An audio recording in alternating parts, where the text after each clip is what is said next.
Welcome to Ocean Stories, a podcast about the people doing incredible things in, on, and around our oceans. I'm your host, Lydia Carey, and I believe in the power of stories to save our seas.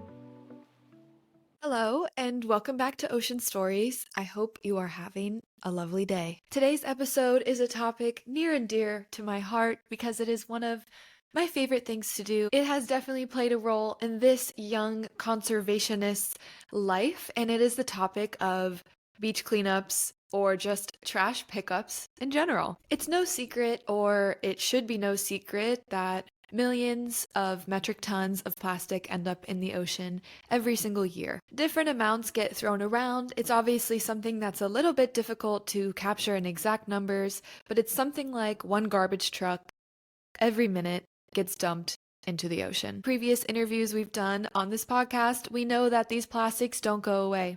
They just break down into smaller pieces of microplastics that further pollute underwater ecosystems. Microplastics have now been found pretty much everywhere, from the stomachs and even the breath of marine animals to bottles of table salt to human mother breast milk. There's a lot of plastic, and a lot of it has found its way to the ocean, and the thing is it does not belong there. Beach cleanups are one of the most effective ways to fight back, not only for the amount of trash that is actually physically picked up, but really for the social impacts and the awareness that a beach cleanup creates. Whether it's at the beach or in an urban environment, a trash pickup connects the individual with the greater problem of plastic pollution, hopefully creating a ripple effect that person will then take with them into the rest of their day, the rest of their week, the rest of their lives, to hopefully use less single-use trash. What I love about today's guest is that they've found a way to take the classic beach cleanup trash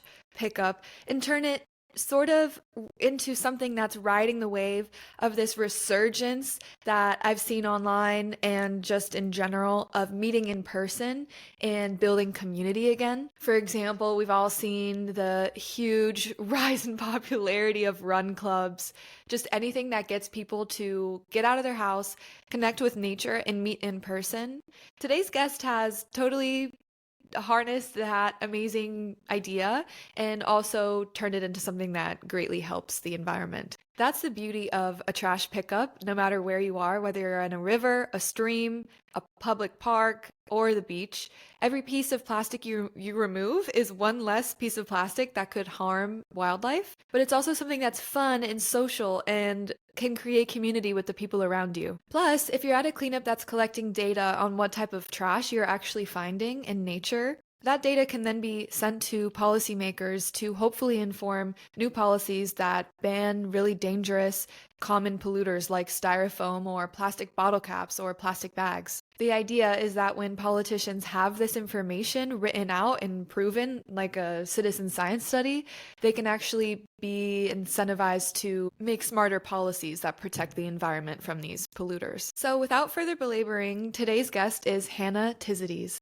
She first started making beautiful pieces of art using the colorful microplastics that she would find during the beach, or should I say, lake cleanups, the lake cleanups that she would do in the Great Lakes in Michigan. Through making these pieces of art, she was able to raise awareness about how much plastic there is that's affecting the Great Lakes. Obviously, to get more pieces of plastic to create her art activism pieces, Hannah started organizing cleanups, which has now become her nonprofit, the Cleanup Club. The Cleanup Club organizes trash pickup events all over the Great Lakes region in Michigan, and I thought it would be super amazing to have her on to chat about how she went about starting this nonprofit, how she goes about organizing these beach cleanups, lake cleanups, riverbank cleanups, urban cleanups, wherever you are, whatever you want to clean up, and how maybe you, the listener, could replicate this type of impact no matter where you live. Cleanups are a huge conservation tool in the way that they remove plastic and in the way that they raise awareness. So I was super happy to talk to Hannah, founder of the Cleanup Club, to learn more about her journey, which can hopefully inspire some positive action in us as well. So without further ado, let's get into it. Hello, Hannah. Welcome to Ocean Stories. Thank you for taking the time to join us. Yes, I'm so excited to be here. Why don't you start by telling us, where are you? I like the design of the Yes. background that you have.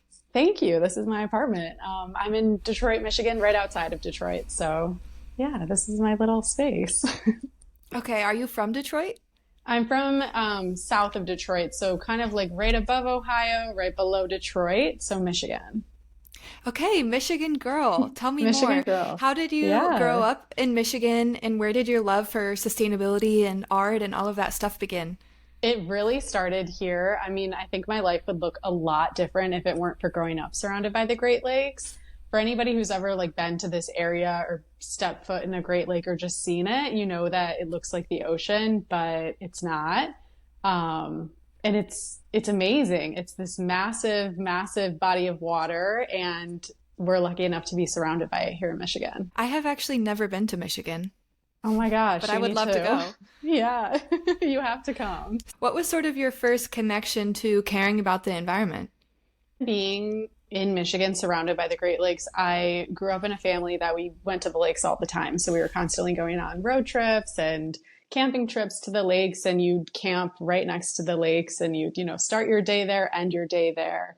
And it's really just a super magical place. And I feel like if you haven't been, I guess you don't really know, because it's hard to imagine when you hear the word lake, you typically think of, a smaller body of water where you can see the other side. But the Great Lakes are enormous, and just being surrounded by the magic of them and the huge sand dunes that butt up to a lot of the coast. It's just a really, really magical, beautiful place. And I grew up in a family where my parents, I wouldn't say they're like, hippy dippy, eco conscious people like that, but they definitely, taught us to be resourceful and mindful of the spaces we were in, just taking care of the lakes by like picking up a plastic bottle we'd see. So I definitely grew up with that kind of eco consciousness in a way. And it kind of all just snowballed from there. What inspired you to first make art? Were you always an artist, or were you always a crafty gal? Yes, always a crafty gal. My mom is like a craft queen, so I definitely get it from both my mom and my dad. They're both like artsy fartsy in their own ways, but I started creating art with trash officially like in college. I was going to Michigan State University, and I was, just doing some like casual beach cleanup with friends, and we'd like, together kind of like do some art in the sand, and it was very like low pressure, no, whatever. And then I started sharing on Instagram, and it kind of just kept snowballing from there again. Like I just was going to the beach, collecting more trash, would, spread it all out on my parents' pool deck and make like these fun little mosaic pieces. But then I actually got a job that took me to Europe, and it was awesome and great. But then everything went south and I was jobless in Europe, which sounds really great. But also I was so stressed out. I didn't know what I wanted to do with my life. I just felt really lost. So I actually ended up collecting like a backpack's worth of trash from the beach. And my parents came to kind of like get me and travel a bit. And then at the end of that, I was like, I'm going to take all of this trash home and like do something fun with it. Cause it was so colorful and beautiful. And I just had this like, artsy moment. And so I flew back home with a backpack full of trash. And that was really when it like all, I kind of like went full in, and I was like, I'm going to create a piece of art every like week or whatever. And then a bunch of opportunities came from there. I love it. The art is so fun because it's colorful, but it also kind of helps raise awareness about plastic pollution, which we love. There's We so love. many fun people making different crafts that are sort of conversation starters, but also usable pieces that people can use in their life, like jewelry. Or what types of things do you make? Yeah, I mean, I do mirrors. That's kind of like my favorite thing to do right now, where it's like these, you can picture like mosaic with like glass in your head, but I'm doing it with the colorful plastic that I'm finding. And I have a couple of them around my space, and they're just joyful. Like, yeah, they're so colorful. And people are always like, I can't believe that that is plastic from the beach. And I'm like, yeah, I know. It's like so crazy how much colors you can find. I've even had people comment on Instagram and be like, there's no way you're finding that like much color on the beach. Like, like accusing me of basically, I don't know, doing something unethical. And I was like, no, like that's, and it's crazy to me that people would think differently because I've seen it everywhere in the world. So It's definitely eye-opening. It seems like the conversations about plastic pollution are happening everywhere to me. Like for me, everyone in my circle is always talking about it. We're always talking about ocean plastics, microplastics. But the reality is, once you exit those circles, not everybody is aware of those things or always talking about them or understand what an issue it is. Yeah. So even though it feels repetitive sometimes, I think for me to continually talk about these things, it's also like there's a lot of people who are not being reached by that message, and it's worth it because you could reach one more person who didn't know. Absolutely. Oh my gosh, no, I totally agree with you. And I think that's, yeah, like you're constantly telling someone something they didn't know. And I always like to say too, like my favorite thing in life to say is just do the best with what you have wherever you're at for a less trashy world, because it's so true. I mean, like you can make an impact no matter where you're at, and you never know who you might inspire along the way. And I think that's kind of the beauty in it all. Can you share the story of what inspired you to start your nonprofit, the Cleanup Club? Yes. Yeah. So going back to collecting all of that trash and making art with it, I was counting it in the process too. So like every time I'd, get a little beach haul, I would count it all. And I got up to over 100,000 pieces just on my own in a short amount of time. And I just kind of was thinking like a lot about it. And I was like, that's so crazy for one person to pick up, 100,000 pieces. Like that sounds insane. And it took me a while to count, but also relatively, it didn't take that long. So that was kind of the catalyst of it all, where I was like, if I can make this impact as one person, imagine how much, 5 people can make, or, 10. I started the nonprofit shortly after that. And I wanted to make it really fun, though. I wanted to make beach cleanups and all of it just a fun time where you could come and meet a friend that was interested in something similar to you and make an impact, and feel uplifted after it and not feel doom and gloom. So yeah, that's kind of how it started, was just the 100,000, and then feeling more inspired to do more. What were some of the first steps you took in the early days? How did you get other people involved? Yeah. I mean, I put it online everywhere. I reached out to like local places, wherever those first couple cleanups were happening, like the beach that I was at, it was a state park. So I reached out to the state park and said, hey, I'm getting a group together to do a cleanup. And they were like, oh yeah, we're happy to, put it up on our billboard outside or whatever. So it was little things like that that really helped get people to the first ones. And of course, like my family was always showing up to the first ones and bringing whoever they could. And it was really like wholesome and lovely. And I was, encouraging my friends to come and stuff. It kind of all just was very grassroots, very like, where can I get this out in a way that feels authentic to me and my mission? Tell me about the first beach cleanup that you organized with the Yeah. Cleanup Club and how it went. Oh my gosh, I haven't thought about that in a while. I remember it was cold. It was like in the springtime here in Michigan, so the beaches are like still looking less green, and I mean they're still beautiful, but a little, less green, I would say, and less blue. And yeah, people came out though. I remember being like, "Oh my gosh, how did these people like find the cleanup? Like how in the world are they here? I have no idea who this person is. I've never, like met them before or anything." And it was just strangers coming together. And there was probably about, I think the first cleanup was only like 12 people maybe. And it was so much fun though. I remember, people were asking about microplastics and what they were and how they got there. And I got to teach people about nurdles and all these fun things that I talk about all the time, but other people have no idea what they are. But, these few people showed up just because they wanted to make an impact. And it all started there. Something I love about the name, and I don't know if this was intentional, is just that, well, one, it's fun and it has like a really fun, cool, hip feeling to it. But two is that, and you kind of talked about it already because you're from Michigan, is that waterways and oceans and rivers and streams are all connected. And even if you live not on the coast, your actions and your trash still have a huge environmental impact. Littering Absolutely. still has an impact if you live in the desert or if you live by a river or if you are throwing the trash directly into the ocean. So I like that the name is kind of applicable to any sort of cleanup. Yes. And that was definitely like one of the intentions behind the name, is that yeah, like you don't have to be near a beach to make an impact, because everything is connected. And that is like a huge part of our mission, is telling people that even if you're in a landlocked area in the city and you've never even seen the Great Lakes, you have no idea what it looks like, that your trash could still end up there. And, teaching people that our storm drains, those all lead to some kind of body of water. And most of the time, there's no filter barrier between them. So all of that trash is just going right to the nearest river. And then here they lead out to the Great Lakes. So it's definitely all connected. Do you measure the trash at every cleanup, or how do you measure sort of the impact of the cleanups? So we weigh at every single cleanup. So, as the bags are coming in, we have these little scales and we're weighing them and everything. And then at the beach cleanups, we count and sort and categorize everything. So we're collecting all of that data to then use for hopefully policy efforts and different kinds of advocacy things. Okay, cool. What's the craziest thing that you found? Oh my gosh. I need to get better at answering this question because people ask it all the time. We just find like all kinds of crazy things to, artifacts, like loosely, I guess, but really old things like vintagey stuff.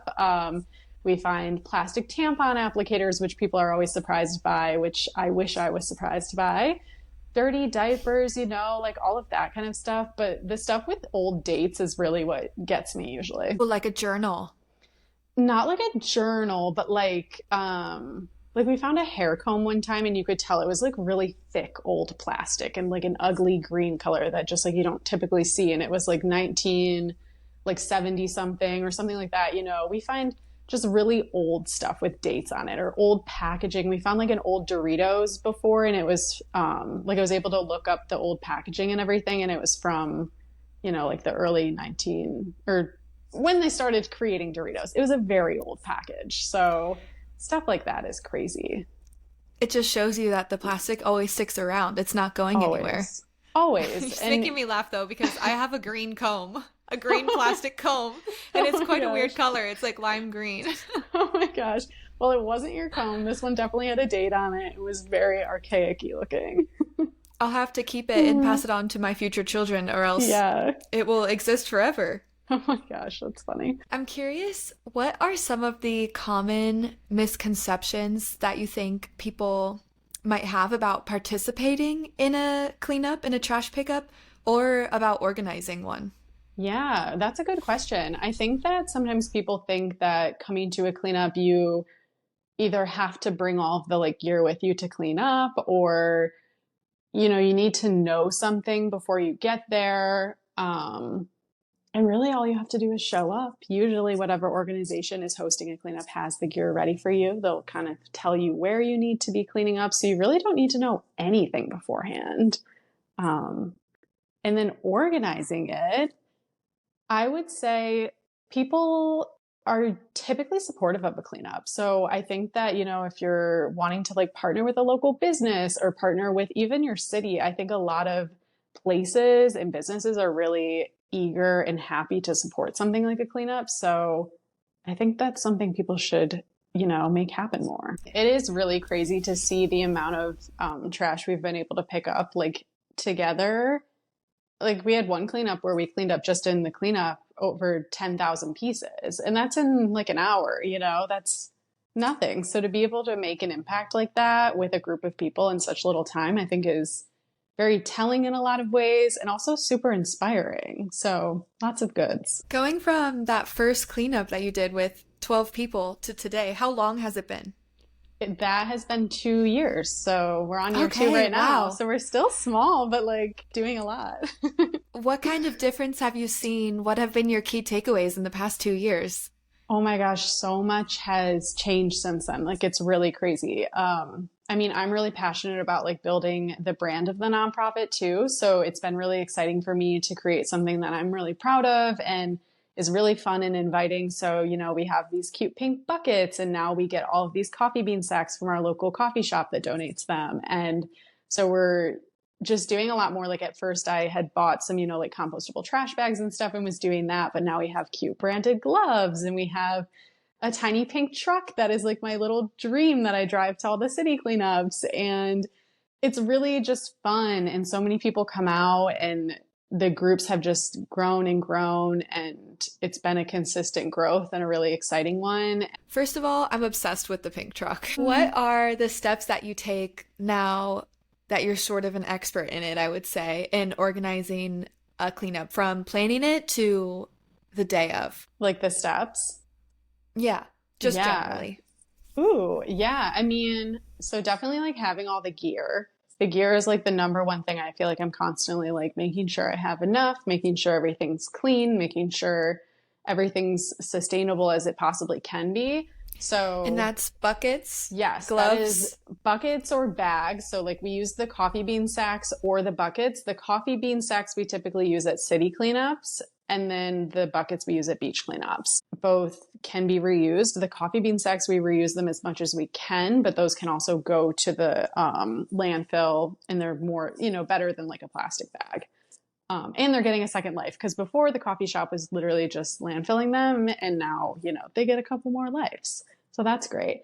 And then gloves. So we use reusable gloves, and I wash those just at home after every cleanups and then leave them out to air dry. My floor is just like a bunch of gloves after, and they're air drying, which is always fun. I'm playing jumping around them to get to the other side of things. So gloves, buckets, bags, gloves. I have pickers, so I have like a select number of pickers, and I always bring those for people. You get some older folks that don't want to be doing like the bend and pick up every second. So we have those. I also have kids gear, so I have we use safety vests at all of the cleanups. It's really helpful to be able to like see where people are. I wouldn't say you necessarily need that unless you're doing like a city cleanup. In the city, it's just nice because, cars, streets, all of that. But we do wear the safety vests at all of them. Ours are hot pink. Got to keep it the branding, keep it fun. And then there's little kid sizes for that. And then we also have little kids gloves. What else? Hand sanitizer. I have like a little refillable hand sanitizer that I refill at my local refill shop. Trying to think what else we have. I Do you have get like a any, sign-in sheet. do you get any, do you need to get any permits or approval from people to just show up and start picking up trash? That's a great question. So yes and no. I feel like it probably depends just, like everywhere is different in the world. So for here, different parts of the city areas, you do have to have a permit. Same with like state parks and things. So there is a bit of a process for that. Normally, like if you're, a small cleanup group or any kind of cleanup group, really, they're usually pretty like good about, not charging you like a huge fee or anything, because some of them do have fees. Not a super clear answer, but I would say just like contact whoever. If it's, like a park, they usually have an email. And how do you market the cleanups? I know on Instagram, do you think that's like the primary way? Yeah, I feel like Instagram's good. Like tag your location, maybe use a couple hashtags, that kind of thing, like tag any local businesses or maybe send it to them and ask if, hey, like if you want to share this, that would be awesome. We're doing a cleanup in your area.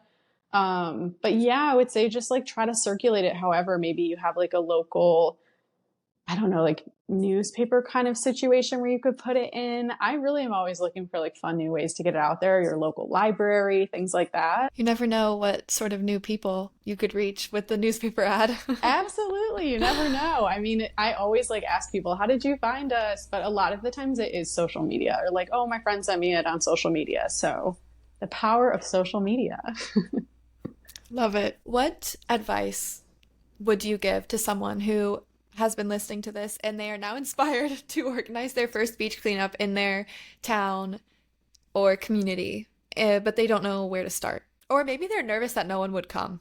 Oh my gosh, That's I kind was of my fear.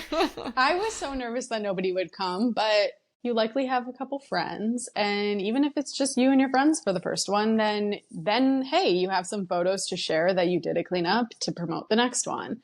So I would say just like try to find the good in whatever situation you have. Maybe you can reach out to your local library and be like, hey, I want to do a cleanup. Would you guys want to like co-organize one? Like I'd be happy to do all like the heavy lifting if you just help me get it out there. Like I think there's a lot of ways you could go about it.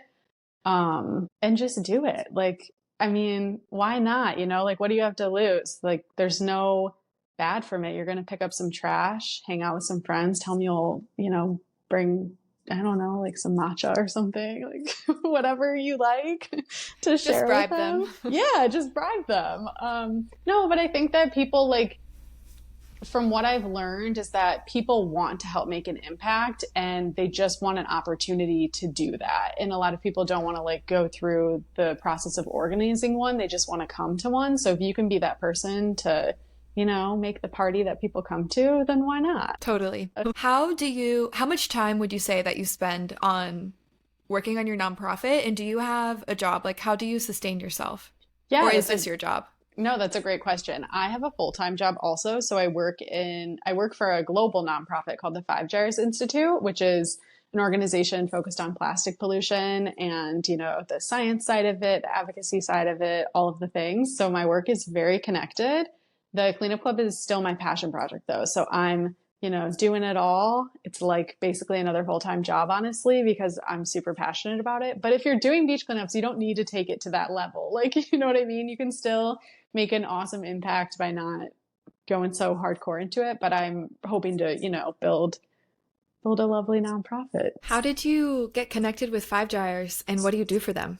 I was a Five Gyres ambassador throughout college, and that was kind of like the one I was really passionate about plastic pollution, and I got involved with them by being an ambassador, which was really being part of like this network of global people doing awesome things around the world. And it just opened my eyes to a lot of different plastic pollution things happening around the globe. And then, later down the line, I started working full time for them. And now I'm on the marketing and communications team. I said it before, I think at the beginning, but my favorite thing to just always say is do what you can with what you have wherever you're at for a less trashy world, because you really can make an impact wherever you're at. You don't have to be by the water. You don't have to, be in some specific place to do a cleanup. There's unfortunately trash everywhere, and just get out there and pick something up, because you literally never know who you'll inspire. Like I've had people, on the side of the street be like, what did you just pick up? And I'm like, a plastic bottle.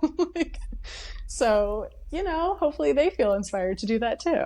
Do you have any favorite stories of anything that has happened at some of these cleanups over the past 2 years? It's just really, really awesome to see people like coming back and then talking to people. Like you can tell that they've, been like more friendly after every cleanup. And then all of a sudden they'll like come to the cleanup together, and it's like they made a new friend. And it's really fun to like be that space where people can come together and meet people that are like-minded and, come back again as friends to the cleanup.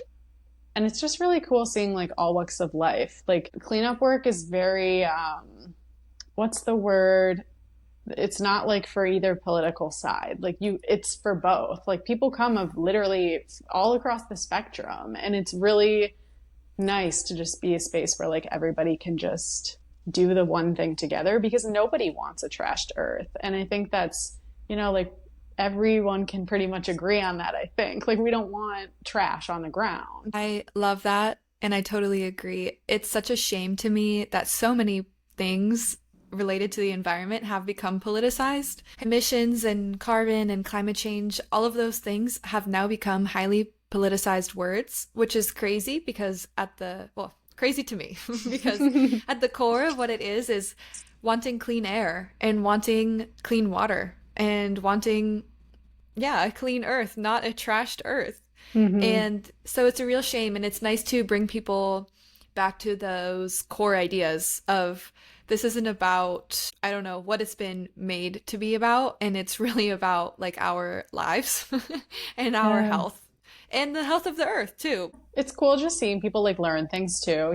Like I love teaching people about nurdles and microplastics and like how they become a thing. And I don't know, it's all just like fun. And seeing little kids like get excited about cleaning up the beach and then come back every cleanup and be like so ready. They like have their own gloves the next time they come, and they're just like ready to help make an impact. For maybe anybody who doesn't know, would you mind explaining what nurdles are? So nurdles are pre-production plastic pellets, and they're these tiny little they're like a grain of rice almost. They're these little like pebble looking things.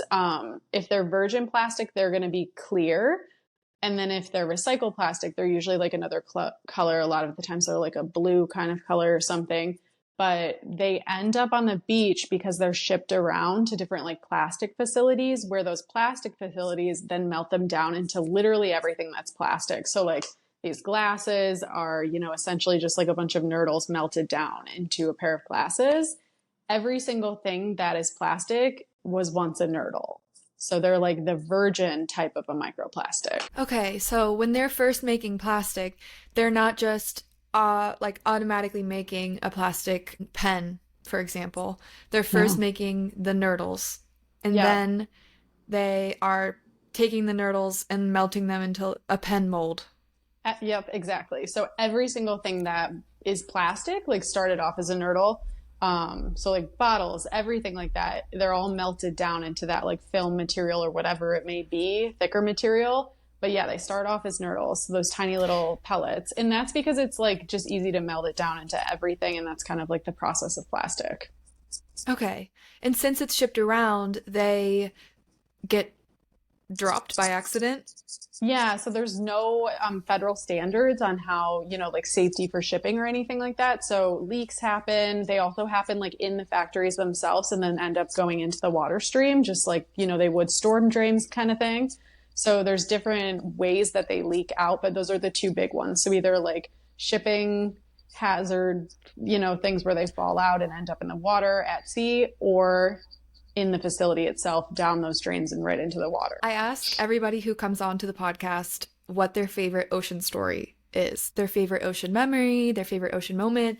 But I really like that you are from the Great Lakes and that you highlight the Great Lakes because it's such an important ecosystem. And like you said, including myself, it's not really talked about as often in this world of plastic pollution as much as I would say the ocean is, for example. So I'll give you a pass to share your favorite ocean story, but it can also be a lake story. Okay. Oh my gosh, I have so many. But I have this really vivid memory from when I was younger. So the Great Lakes in some areas butt up to sand dunes. So it's like this huge dune that's, right on the shore. And I remember we'd run up and down, like all day long as kids. And one time I was running up and then down and I was at the shoreline and I was just looking out. And I looked down and at my feet, there was like a tiny, tiny little catfish, like a baby catfish just right in front of me. And it was so cute. And I remember I like got it in my hand somehow and like was showing my, parents or whatever. And I don't know why that stuck with me ever since. I mean, it was just adorable. It was so tiny, but also like the magic of water and like the beings that live in them. And I feel like we just need to protect them. And that's crazy that you found a baby catfish and thought that it was cute. I know, I don't know anything about catfish or anything. Are they not supposed to be in there? I'm not sure. No, I just mean, cute. Actually, that's a great question. I don't know if they are like invasive or something, but I don't imagine them as cute. It was though. I have this like vivid memory of it. Like it was so tiny. You know what I mean? That it was like cute because it was tiny. Yeah. Did it have whiskers yet? It did like little itty bitty ones. Oh my goodness. It kind of reminded me of how we were talking about the nudibranches before. And like we don't have nudibranches in the Great Lakes, but that was cute and magical. The tiny version of an ugly thing can be really cute. Exactly. Sometimes an ugly animal can be really cute in general, I think. I think so too. Yeah, exactly. I can't think of who it is, but there's a creator on Instagram that is always talking about sea slugs. And whenever you look at the comments, everyone's commenting like, oh my God, it's so cute. When I look at that thing, it looks like a giant snot. But it's really sweet because the sea slugs deserve love too. Yeah, I mean, it definitely all needs some love. Well, thank you so much for coming on, sharing a bit about your journey, giving some advice, talking about the cleanup club. I love it. I love the branding and I love what you stand for. I really like the community aspect of it because now there has been so much emphasis, I think, on a return to meeting up in person. Crazy that those words are even coming out of my mouth because that seems quite intuitive to the human race, but that's where we're at. Like the movement right now is like get off your phone and get out in person. Yeah. And this is sort of a tangent, but what bugs me about that is that I see corporations and businesses capitalizing on that, and that's great, I guess, for them, but it would be super lovely if people were getting out and meeting up in person for doing positive things for the world. And then on top of that, you're making a tangible impact. You're connecting with your community. It's also physical activity, which we didn't even talk about, but just bending down to pick something up and walking around and being outdoors. There's so many positive elements of it. Yeah, so many. And not to mention, like, I mean, I'm very aware that cleanups aren't the solution to the plastic pollution. Like it's not, you know what I mean? We can't just clean it up. We need to turn off the tap. But I think a really important part of that is that, I mean, people don't know that plastic pollution is even a problem and that, we need to tackle the upstream solutions. So I think like being in person and picking up a piece of trash and being like, oh my gosh, this is the, type of chip that I love. Like maybe, whatever, just making those connections of like what's ending up on the ground and how you can make an impact at home. I think that's super important. Like without that piece, then people aren't going to care. So you have to like have them, understand it first. And yeah, and it can be fun. And there's, yeah, like you said, so many good parts of it. And I think it's great that people feel good about themselves after, like, and people share it on social media and then it helps further the mission. So yeah, I think it's good. That connection that you outlined to sort of where your trash goes is so important. Hmm. And I never really thought of cleanups as a way to create that connection, but it totally could be because we always talk about this, but you throw your trash in the can and you don't know where it goes. You don't think about it ever again. Especially in the United States, it's like we're so disconnected from where it goes. Hmm. If the street has one piece of trash on it, everyone's like, this is a dirty city. Like people Hmm. are so used to it being taken way out of their sight and way out of their mind. But it goes somewhere. And Hmm. it's awesome for people to be able to see, oh, well, the plastic forks that I use every single day for whatever, it could be ending up here. And it makes Yeah. that sort of connection more clear.